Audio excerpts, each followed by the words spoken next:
Pentru toți cei care au soarele, ascendentul și luna în Scorpion, să vedem ce aduce luna februarie ca energie. Este o lună foarte puternică, o lună în care nu avem planete în retrogradare, ceea ce înseamnă că avem cale liberă să alegem.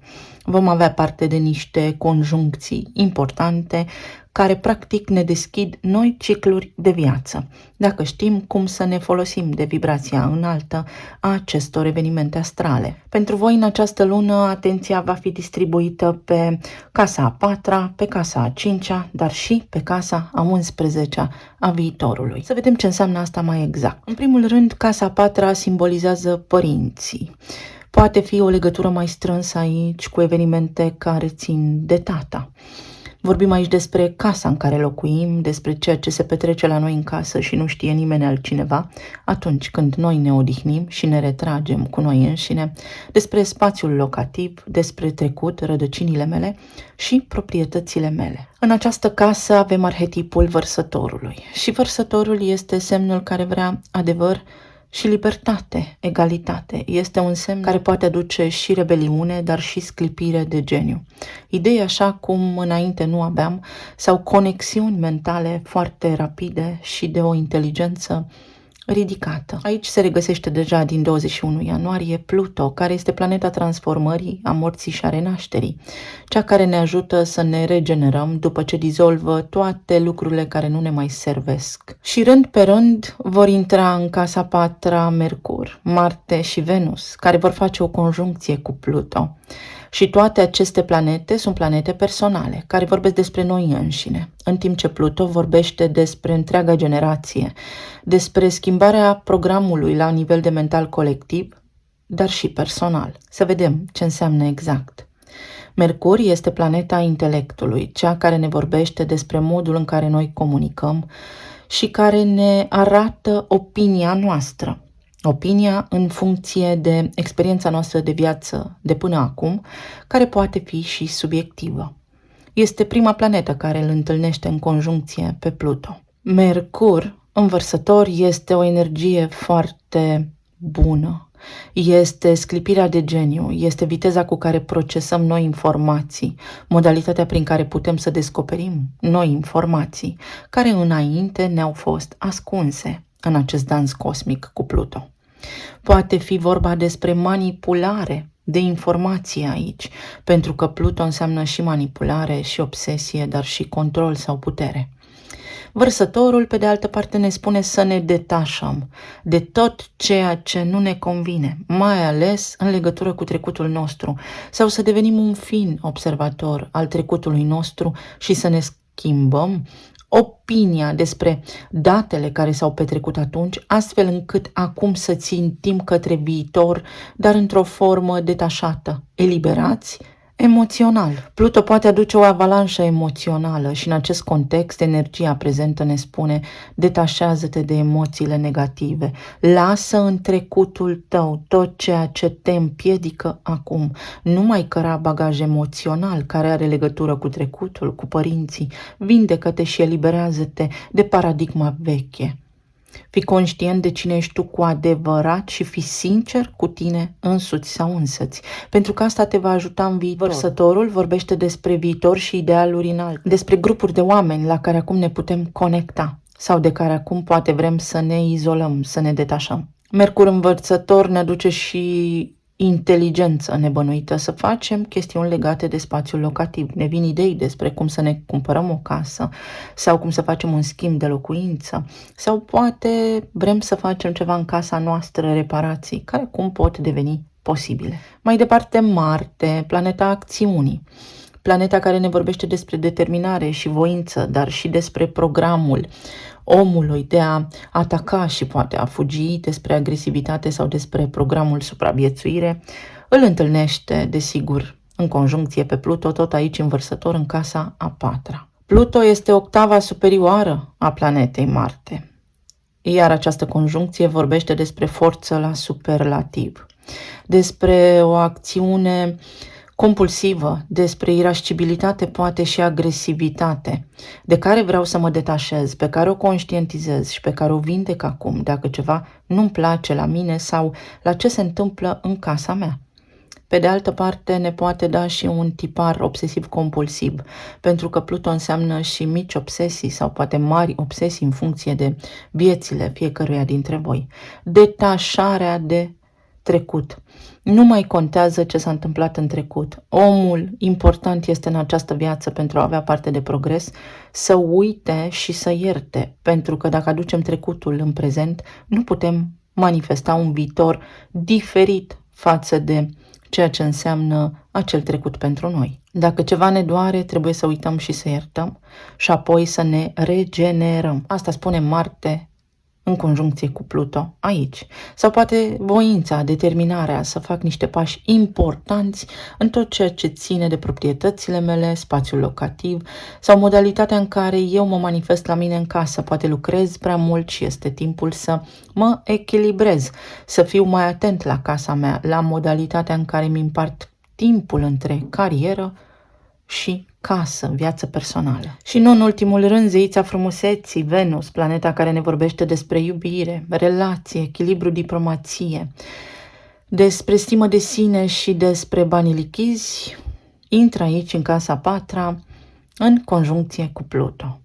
Și poate aduce o iubire obsesivă, poate aduce foarte, foarte multă pasiune și atașament legat de casă, legat de spațiul locativ.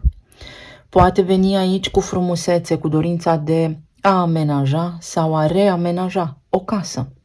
Poate veni aici cu acea conștientizare a unor lucruri care mi-au slăbit încă din copilărie sau în trecut, stima de sine, și poate ieși acum la suprafață un conflict de devalorizare. Unde l-am, de ce l-am, cum a fost produs acesta și cum mă pot elibera de el.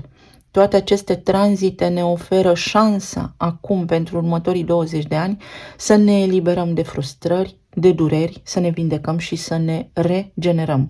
Se deschid cicluri noi care ne pot ajuta să trăim și să ducem o viață mai bună. Această conjuncție dintre Venus și Pluto poate veni, după cum spuneam, cu o pasiune foarte intensă, dar este o energie greu de dus. O energie care, pe cât este de intensă, pe atât de repede se și risipește. Nu avem cum să păstrăm așa intensitate pentru că ne-ar consuma. Tot aici mai putem vorbi despre un atașament legat de casă, de bani, să conștientizăm acum, dacă dorim să vindem un imobil, de ce nu se vinde. Pentru că există un atașament emoțional față de acesta. Când învățăm prin energia Vărsătorului să fim sinceri cu noi înșine, să vedem problema printr-o perspectivă amplă, foarte înțeleaptă și să lăsăm lucrurile să treacă, pentru că bunurile materiale sunt doar bunuri materiale, atunci putem avea parte de succes în acțiunile pe care dorim să le întreprindem. Pe de altă parte, s-ar putea aici în casa voastră să fie cineva sau să existe o tentă de narcisism, care în această lună poate fi conștientizată, evidențiată pentru a putea fi corectată. Tot aici, în Vărsător, în casa 4, vom avea parte de o lună nouă, care va fi în quadratură cu Uranus din Taur. Taurul vorbește despre bani, este guvernat de Venus, care deja se regăsește în Vărsător, și Uranus este neprevăzutul, schimbarea de ultim moment, surpriza care poate apărea. Într-o quadratură cu luna nouă, care înseamnă noi intenții, noi planuri, s-ar putea lucrurile să ne iasă puțin pe dos în ceea ce privește tot ce mi-am propus legat de casă sau de cum sunt eu la mine în casă. Fie să nu găsesc motivația să avansez în ceea ce mi-am propus, fie să-mi fie date planurile puțin peste cap, fie să nu pot, exact cum am spus, vinde un imobil sau cumpăra un imobil pentru că sunt atașat de zonă sau de detalii mici și mărunte care mă împiedică pe mine în materializare, pentru că există acolo o idee fixă, o opinie fixă foarte subiectivă, pe care acum o pot conștientiza și înlătura, repara, corecta, cum vreți voi să îi spuneți. Această lună nouă ne poate aduce noutate, ne poate aduce lucruri noi pe care dorim să le achiziționăm, însă, atenție, după cum spuneam, la atașamente. Mercur vine cu acea sclipire de geniu, cu o gândire foarte nonconformistă, vine cu noutate, cu tehnologie, cu inovație. Pot inova și asta știu doar eu și este bine așa, pentru că planurile mele de viitor vor avea succes dacă le voi face într-o formă atipică mie în acest moment și cu așa cadru. Mai departe, energia se mută pe casa 5-a, în semnul peștilor, când soarele pe 19 începe tranzitul aici. Casa 5-a vorbește despre copii, vorbește despre copilul interior din noi, despre bucuria vieții, despre pasiune, creativitate, planurile pe care le am, ce hobby-uri am, despre romanță, iubire, dar și despre riscuri. Ce înseamnă pești ca arhetip? Înseamnă nelimitat, fără graniță, fără spațiu. Totul este posibil, vorbim despre infinit, vorbim despre conștiința colectivă, despre legătura și conexiunea cu divinitatea. Vorbim despre imaginație și despre iubire necondiționată. Vorbim deopotrivă și despre iluzie, despre fantezie, despre lucruri care pot fi doar în imaginația mea, dar și despre sacrificiu și escapism. Tot sub arhetipul peștilor găsim și anumite adicții, precum alcoolul și altele. În acest context, soarele vine cu infuzie și cu energie aici și spune: abține-te din a te mai sacrifica sau nu mai fugi de problemele tale în mintea ta, pentru că peștii pot veni și cu o ușoară senzație de depresie și de pesimism. Soarele aduce optimism, aduce bucuria vieții, este guvernatorul acestei case și ajută în această lună să vedem viața printr-o altă lentilă, mai colorată. Tot ceea ce ține de copiii voștri în această lună vă poate aduce bucurie sau este momentul să vă vindecați copilul interior, să vedeți unde ați avut voi în copilăria voastră provocări, care sunt rănile copilăriei, pentru că în funcție de acestea v-ați creat spațiul locativ și viața. Aveți acum o părere despre viață formată încă de atunci și le purtați pe toate în subconștient și aceste lucruri, aceste tipare comportamentale sau deprinderi comportamentale vă împiedică sau vă pot împiedica în a simți bucuria vieții, în a vă bucura de iubire, de tot ceea ce există frumos în această lume. Soarele în pești vă poate aduce acum optimism în relații. Puteți cunoaște pe cineva sau relația voastră, dacă ați cunoscut pe cineva și vă întâlniți.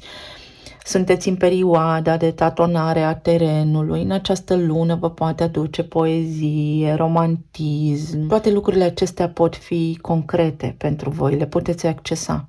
Soarele în pești aduce și artă. Tot ce ține de frumos în această lună poate intra în viața voastră. Iar la câteva zile după intră Mercur aici în pești. Și Mercur în pești este acel dar al clarviziunii, capacitatea de a anticipa dinainte lucrurile sau ce am de făcut. Vorbește despre o imaginație foarte bogată și despre conexiunea cu divinitatea, dar în egală măsură ne și împiedică să ne exprimăm cu claritate atunci când dorim să transmitem un mesaj. Sau o putem face foarte romantic, în versuri, în muzică sau prin imagini, prin poze, prin artă. În acest context, pentru voi, cu această energie, luna februarie se poate prezenta, mai ales spre sfârșitul acesteia, foarte frumos, foarte romantic, să fiți visători și să vedeți viața, după cum spuneam, printr-o lentilă mai colorată, viața în culori, să fiți mai liberi în manifestarea voastră proprie și personală, expresia voastră unică și originală să iasă acum la suprafață și să puteți întreprinde, să puteți pune în practică niște planuri pe care înainte nu îndrăzneați. Și nu în ultimul rând, spre sfârșitul lunii pe 24 avem luna plină din Fecioară în casa 11. Casa 11 vorbește despre viitor, despre prieteni, grupuri de prieteni, grupuri sociale din care pot face parte, despre idealurile mele înalte, despre lucrurile pe care le pot lăsa ca moștenire în urma mea, proceduri, despre recompensele pe care acum le culeg în urma activității mele profesionale, mai ales dacă sunt la pensie sau este momentul în care mă pot pensiona și pot trăi liniștit după o viață în care nu am făcut altceva decât să lucrez și să contribui la societate. Fecioara este arhetipul meticulos, orientat foarte mult pe detaliu, caută perfecționism, iar într-o vibrație mai joasă este critică și exigentă. Poate ați pus foarte multă presiune pe voi mereu pentru că aveați constant un obiectiv de atins sau trebuia să supraviețuiți în viitor. Ați rulat programul supraviețuire până acum și din această lună vă puteți elibera de modalitatea veche de a gândi, puteți vedea viața dintr-o altă perspectivă. Vă puteți simți eliberați și vă puteți construi un viitor mai mult bazat pe bucurie decât pe nevoia de a face niște lucruri pentru că altcineva nu are cum să le facă sau să vă eliberați de acea tendință de a vă sacrifica voi. Poate ați avut parte de provocări, dar care în această lună se pot încheia. De ce? Pentru că o lună plină înseamnă finalitate, concluzie sau corectarea acțiunilor din ultimele 6 luni. Fecioara mai înseamnă și sănătate, echilibru dintre viața personală și cea de la serviciu. Acum, în sfârșit, mă pot pensiona. Este timpul să respirați ușurați și să vă ajutați familia, dar prin energie înaltă. Relația cu copiii se poate schimba, vă pot sprijini pe voi acum să aveți parte de o viață mai bună. Dacă sunteți încă în câmpul muncii, este momentul să nu mai fiți așa exigenți cu voi înșivă, să renunțați la oamenii care v-au făcut promisiuni deșarte și să vă uitați către un viitor mai bun, dar foarte realist și pragmatic, fără visare. Nu mai este timp pentru visare. Este, după cum spuneam, o lună foarte bună în care avem portaluri și cicluri noi, să avansăm și să atingem starea de beatitudine pe care de altfel întreaga omenire o caută. Să vedem. Pentru Scorpion, februarie. Avem casa a doua a banilor. Vorbim aici despre stimă de sine, iubire, bani lichizi, proprietăți, dar și despre valoarea mea. Guvernatoare este Venus. Venus guvernează și relațiile, iar în casa a doua regăsim munca mea, modalitatea prin care eu îmi câștig banii sau lucrurile pe care eu pun preț și valorează mai mult pentru mine. Există aici și valoarea, moralitatea, ce valoare am eu, de fapt. În această lună puteți lua o hotărâre. Ce mă ajută pe mine în viitor? Trebuie să-mi schimb puțin modul de a gândi și să văd lucrurile diferit, pentru că s-ar putea să nu mai fie de actualitate. Avem balanța, unde avem nodul sud, iar guvernatoarea balanței se regăsește în casa a patra. Pot începe o relație cu cineva sau mă pot detașa odată și pentru totdeauna de energia cuiva cu care poate am locuit în casa mea. Pot spune stop acum. De ce? Pentru că este o chestie foarte interesantă aici. Pentru a-mi ști valoarea și a-mi conștientiza valoarea, trebuie să uit ce simt. În sensul că dacă mă detașez, cum mă învață arhetipul vărsătorului, conștientizez că ce am trăit eu până acum a fost prin ceilalți și că nu are legătură cu mine. Dacă am fost într-o relație toxică, relația respectivă nu a vorbit despre mine, ci poate așa am învățat din familie că trebuie să fie, am atras acele lucruri, dar fix pentru a le alchimiza, fix pentru a le vindeca. Încheierea unei karme la nivel de relație. Și această quadratura este un aspect tensionat, dar care ne împinge clar către un rezultat concret atunci când se petrece în harta noastră natală sau în tranzitele pe care le întâlnim zi de zi. Quadratura semnificativă pe care o avem în această lună este a planetei Uranus din Taur, din casa a doua, cu luna nouă din Vărsător. Pentru voi, Taurul se regăsește în casa a șaptea, care este casa balanței. Acest lucru înseamnă după cum urmează. Există o tensiune aici care îmi spune că Am o provocare în a-mi crea o relație cu cineva, în a mă muta cu cineva, în conceptul meu de relație. Există un blocaj, există o frică pe care în această lună o pot identifica. Pentru că Taurul înseamnă confort, Taurul înseamnă iubire, înseamnă bani. A existat o doză de sacrificiu în care eu m-am simțit precum Sisif sau precum Atlas și am cărat în spate oamenii de-a lungul vieții. Când vorbim despre copii, acolo avem o datorie morală pentru că sunt copiii noștri. Când vorbim despre copilul interior, din nou, avem o datorie morală pentru că este vorba despre vindecarea noastră. Dar când vorbim despre ceilalți, indicat este să fim compleți și întregi, pentru că altminteri le preluăm provocările și ne încărcăm și apoi intrăm în acea sferă din casa a cincea de sacrificiu. Fac eu pentru tine sau încerc să te ajut. Nu pot ajuta pe nimeni în această viață dacă persoana respectivă nu dorește să se ajute pe sine. Să vedem mai departe. Avem elanul și un număr 9 care înseamnă închidere de ciclu. Elanul ca animal, dar și elanul să fac ceva, forța cu care eu pot acum acționa. Independență, puterea de a o lua de la început, chiar dacă sunt singur, eu cu ideile mele, eu cu bucuria mea, eu în casa mea sau eu în fața tuturor.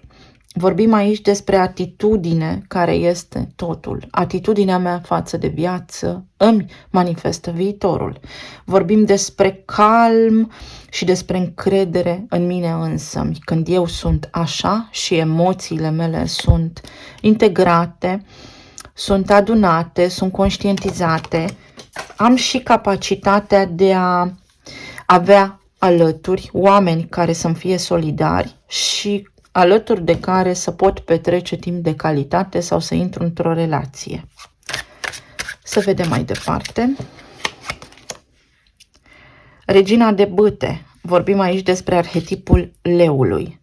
Trauma și drama. Este momentul să ne îndepărtăm de tot ceea ce este dramatic și să ne regăsim bucuria vieții. Prin frumos, prin iubire necondiționată, să înțelegem că viața este un complex de evenimente și de acțiuni la care participăm sau nu, dar că oamenii au totuși o alegere. Ce am trăit până acum ne învață și în funcție de experiența noastră de atunci putem acum să ne schimbăm modul de a gândi pentru a materializa ceva mai bun. Avem aici ratonul. Numărul 15 care este al Capricornului, care ne vorbește despre mama. Deci avem casa tatălui și casa mamei, părinții noștri care au contat într-o oarecare măsură pentru fiecare dintre voi diferit. Vorbim aici despre Capricorn, despre supraviețuire, dar și despre diavol, despre control, obsesie și atașamente. Despre programul atacă și fugi sau luptă și supraviețuiește. Și ratonul aici ne arată că putem rezolva orice provocare, care are evident legătură cu casa a patra, cu casa a cincea, cu relațiile de iubire, cu spațiul locativ, cu trecutul, dar și cu viitorul nostru. Cum pot singur să mă descurc și cum, uite, creativitatea în această lună mă poate duce pe mine pe culmile succesului. Vorbim aici despre a avea în permanență resurse, despre a supraviețui. A ști cum. Este un dar, este o super calitate. Și vorbim despre a fi foarte inteligenți. Vine această energie a lunii februarie pentru voi cu acea sclipire de geniu, pentru ca voi să conștientizați ceva și să închideți aceste cicluri, să atingeți armonia. Și aici avem biserica, numărul 36, principiile mele, vedeți casa a doua, convingerile mele, religia, dogma, ideea pe care eu o am plantată în subconștient, programul pe care mi l-am instalat până la 7 ani, valorile familiei mele, desigur, casa a patra. Trebuie să mă eliberez și să înțeleg că eu sunt o amprentă energetică unică și că am preluat din copilărie, de la familie, de la formatorii mei, un fel de a fi dar care nu mă reprezintă. Cine sunt eu cu adevărat? Vorbim aici despre conștiință colectivă prin arhetipul peștilor, dar și despre a mă deprograma pentru a avea parte de o viață extraordinar de bună. Și stelele, drumul, dorințe care mi se pot îndeplini de acum înainte, pentru că se deschid cicluri noi de viață, pace, miracole, liniște, vise care devin și acestea realitate, planurile mele care dau roade, binecuvântări, mă îndrăgostesc. Vorbim aici despre inspirație și reluarea conexiunii cu divinitatea, despre armonia sufletească, pentru că divinitatea e în noi, suntem una cu divinitatea și avem putere fix așa. Să vedem. În zona de relații avem 2 de monede. În zona de plan material avem cavalerul de spade. În zona emoțională avem cavalerul de monede. Foarte interesantă energia. În zona relațiilor, 2 de monede spune am o alegere de făcut, trecut sau viitor. Pentru a putea vindeca trecutul ca să manifest un viitor mai bun, trebuie să fiu conștient de mine în momentul prezent. Acum. Care este valoarea mea acum? Nu ce am trăit în trecut, nu ce pot avea în viitor. Acum. Cum sunt eu în raport cu mine și cu sufletul meu? Cine sunt eu cu adevărat? Și pot apărea evenimente în această lună care să ridice aceste întrebări. Ar fi indicat să vă concentrați asupra profunzimii din voi înșivă în această lună pentru a putea face un pas înainte. 2 de monede spune alegeri. Am de ales, fie între 2 copii, fie să fac eu ceva și copiii mei ceva, fie să mă mut cu cineva, fie între 2 imobile, în relația cu banii, în relația de iubire. Avem luna. Am de ales dacă să rulez același program de supraviețuire până acum sau să-mi instalez altul de iubire necondiționată, de putere, încredere și de magician, de om care le poate pe toate, de superom. Asul de cupe, o iubire nouă, vindecarea sufletului pentru a putea întâlni pe cineva. Dacă sunteți singuri, frica de a intra într-o relație poate fi conștientizată și depășită în relațiile de cuplu. Aici este mereu o teamă. O teamă că nu suntem iubiți, o nevoie de a sacrifica sau este un program care ne împinge de la spate să facem noi toate lucrurile și ulterior să spunem uite ce fac eu pentru tine, dar este un sacrificiu inutil. Iar dacă sunteți în perioada de separare, sunt șanse de revenire a cuiva în viața voastră, dar în egală măsură să fiți cu băgare de seamă că există tensiune și există și ceva toxic acolo.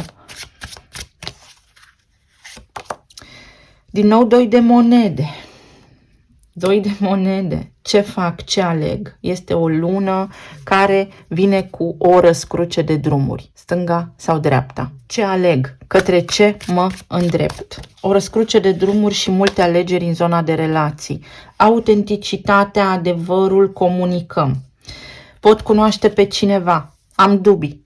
Mă pot deschide și îmi pot lăsa intuiția să lucreze pentru că voi avea Mercur în pești și voi simți de la distanță dacă este ceea ce trebuie sau nu. Să nu pic în visare, să nu pic în iluzie. Asta spune luna februarie dacă sunt singur. Dacă sunt în cuplu, comunicarea este cheia, este momentul să conștientizez și să accept un adevăr. Ce se întâmplă aici? Și am o alegere de făcut. Iar dacă vreau să mă împac cu cineva, aici vorbim despre a putea sta de vorbă, dar pentru a ajunge eu însămi la o decizie. Deci dacă stați de vorbă cu cineva, în sfârșit aveți ocazia să aveți parte de o concluzie, de o finalitate și apoi în urma acesteia să luați o hotărâre. Pentru că altminteri rămâneți în acel ciclu de supraviețuire și situația nu se schimbă. Nu veți avea parte de iubire adevărată acolo. Regele de bâte, puterea să o luați de la început, puterea de a fi independent, puterea din voi înșivă, să treceți peste absolut orice obstacol. Astfel că pentru voi concluzia este una foarte clară. Aveți acum șansa reală să vă împuterniciți voi pe voi înșivă și să vă recăpătați stima de sine, să vă hotărâți cine vreți să fiți, o victimă sau un câștigător. Pasărea Phoenix fix voi și codul iubirii necondiționate. Vorbim despre renaștere, despre Pluto care vă dă șansa să vă schimbați viețile. Scorpionul este încercat, Scorpionul reprezintă trauma în spiritualitate, dar fără de acest arhetip, în zodiac nu putem avansa, pentru că altminteri nu am mai putea să facem diferența. Aveți o misiune grea, dar pe de altă parte sunteți și foarte puternici. Prin voi, întreaga umanitate se poate transforma și regenera.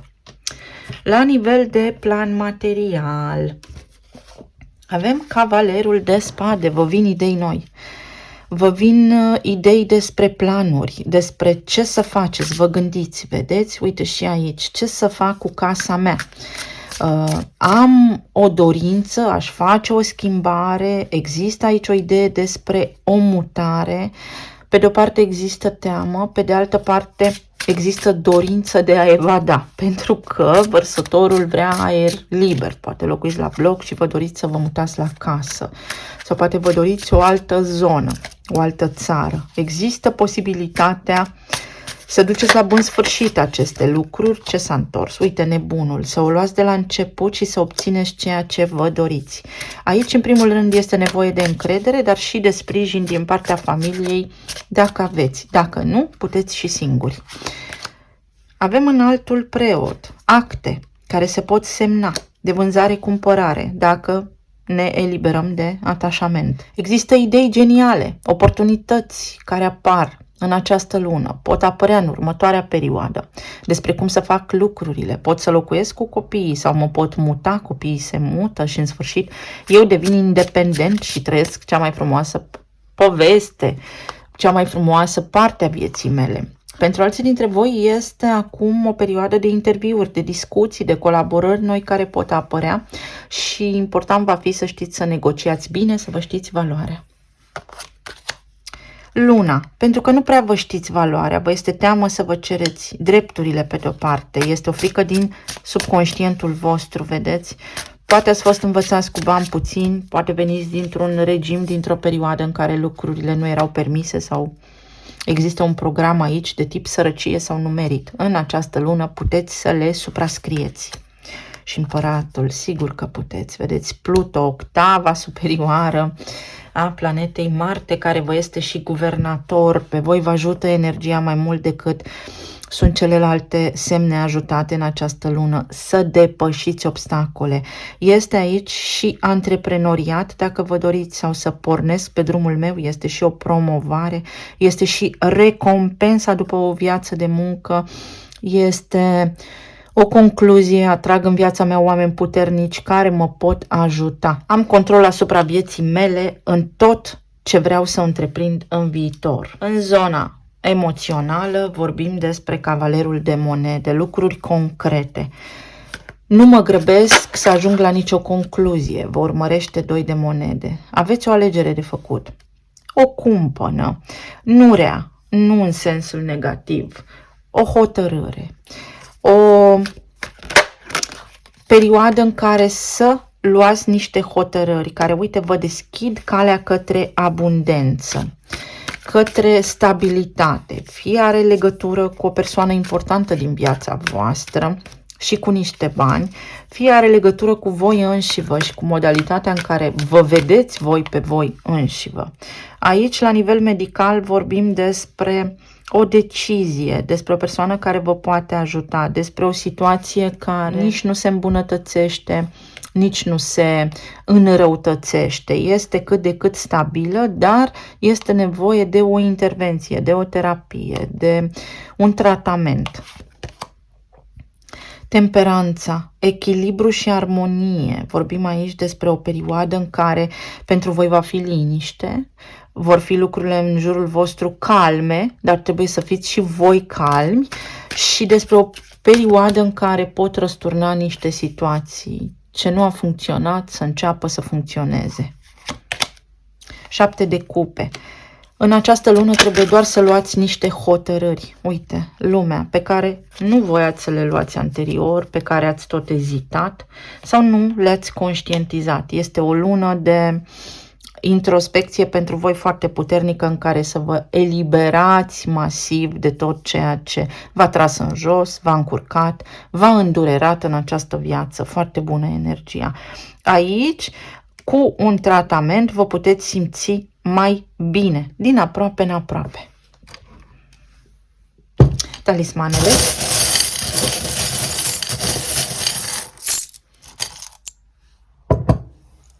Vedeți, acest 15 de aici și 16 trebuie să lăsați în urmă neapărat niște lucruri cu care v-ați confruntat până acum. Încheiați acele povești, nu vă mai gândiți, nu mai povestiți nimănui cum a fost viața voastră, nu vă mai concentrați dacă ați avut o viață grea pe aceste lucruri și ce pot face acum să am o viață frumoasă. Pentru că, uite, pot. Vedeți, să-mi fac viața frumoasă. Unii dintre voi vă doriți să vă schimbați aspectul fizic sau faceți lucrări de amenajare în casă. Uite, în funcție de starea voastră de spirit, așa este și sănătatea. Este totul interconectat. Vă puteți simți mai bine prin propriile voastre gânduri. Este alchimie acolo. Încercați să faceți aceste lucruri. Pe de altă parte, oamenii din jurul vostru vor fi mai răbdători cu voi, vor încerca să vă înțeleagă. Este o perioadă în care să încercați să vă relaxați, punct. Pluto, guvernatorul vostru, înseamnă control. Eliberați-vă de control. Nu contează ce fac cei din jurul vostru, nu puteți suferi pentru că cei din jurul vostru nu corespund cu modalitatea voastră de a face lucrurile. Uite, din nou, iubire și romanță. Pot începe noi cicluri. Evit un conflict sau gata viața cu conflicte. Aici avem iubire și evoluție. Din relațiile mele de până acum am învățat ceva. Cum să-mi fac viața mai frumoasă? Am nevoie să infuzez energie pozitivă și să scap de trecut, să-l conștientizez și să-l închid. Calcule care dau bine, pentru alții dintre voi poate fi o dietă, poate fi o nevoie de regim, provocări la nivel de aciditate, de stomac, dar pe care le puteți ține în frâu. Centrul vostru de putere se poate acum echilibra. Vorbim aici despre o minte atât de deschisă încât s-ar putea pe voi să vă șocheze niște evenimente în această lună, să vă amuze sau să fiți împinși de la spate, puși în fața unor fapte împlinite de a face lucrurile complet diferit față de cât ați face voi în mod normal. Legătura cu copiii este foarte strânsă pentru unii dintre voi aici, fie se mută la casa lor, fie există un plan de a face ceva cu copiii. Uite, cheia. Și acele planuri dau roade, pleacă la studii, pleacă în niște călătorii, mergeți într-o vacanță cu copiii și vă ajută foarte mult. Da, uite, pentru că este importantă pentru unii dintre voi această călătorie, este o amintire care contează sau uite ideea de casă care are atașament emoțional acolo. Să știți că ai noștri pereți au memorie, să fiți atenți. Relația. O relație care acum poate fi ușoară. Pot întâlni pe cineva care să nu-mi mai dea bătăi de cap. Dorm precum îmi aștern. Exact asta spun aceste talismane. Începuturi, nebunul, vedeți? Semnez acte noi, contracte de muncă, mă bucură. Este aici o Camila, dar atenție la ce semnați sau la ce acceptați în viața voastră, pentru că nu vă știți valoarea. Sunteți atât de absorbiți de propria voastră viață și trăire și de ce ați experimentat în această viață, încât nu vedeți cu ochiul minții cine sunteți și ce aveți de făcut aici. Se termină o perioadă de visare și de instabilitate și intrați pe o nouă linie temporală mai stabilă în care lucrurile funcționează pentru voi. Puteți învăța niște lucruri noi, vă puteți înscrie la niște cursuri care vă schimbă viața indiferent de vârstă. Pentru alții dintre voi înseamnă pensionarea și de acum ce fac și acel lucru să vă macine puțin, pentru că vă pierdeți într-o oarecare măsură sensul și direcția și Pluto în casa patra vine așa cu o idee de și de acum sunt casnic sau casnică, stau acasă singur și ce fac? Învăț. Ce? Ceea ce de fapt contează cu adevărat. Descoper lumea. Pentru alții dintre voi copii, unul dintre copii poate au nevoie de voi în această lună să facă ceva, să cumpere ceva. Intuiția și iubirea necondiționată, din nou numărul 25. Regenerare masivă la nivel de energie, rescrierea codurilor. Și v-am spus că aici veți avea o cale pe care mergeți, care se ramifică, o răscruce de drumuri, sau să descoperiți cu adevărat cine sunteți. Copilul interior din voi trebuie în această lună îngrijit și de acum înainte vindecat. Vă mulțumesc tuturor!